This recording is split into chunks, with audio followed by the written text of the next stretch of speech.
Is there a pattern in the given numbers? If not, change the numbers to create a pattern. Also extend it. இந்த numbers பேட்டர்னாக இருக்கா அப்படின்றத நம்ம first find out பண்ணணும். அப்படி இருந்துச்சுன்னா நம்ம ஜஸ்ட் வந்து இதை போய் ஃபில் பண்ணால் ஓகே. அப்படி இல்லை அப்படின்னா நம்ம நம்பர்ஸ் வந்து சேஞ்ச் பண்ணணும். பேட்டர்ன் க்ரியேட் ஆகிற மாதிரி நம்ம நம்பர்ஸை சேஞ்ச் பண்ணணும்னு சொல்லியிருக்காங்க. ஆல்சோ அதுக்கப்புறமா அதை எக்ஸ்டெண்ட் பண்ண சொல்லியிருக்காங்க. ஓகேவா, நம்ம ஃபஸ்ட்டு பேட்டர்னாக இருக்கா இல்லையான்னு ஃபஸ்ட்டு பார்த்துடலாம்.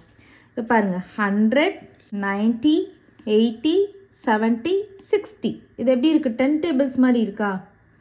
ஸோ எவ்ரி நம்பர்ஸ்க்கு நடுவில் 10 டிஃப்ரென்ஸ் இருக்குது பாருங்கள். 100, 90 middle 10 numbers, 90, 80 middle 10 numbers, 80, 70 middle 10 numbers, 70, 60 middle 10 numbers.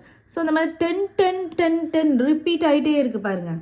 So repeated sequence தான் நம்ம என்ன சொல்லியிருக்கோம்? பேட்டர்ன்.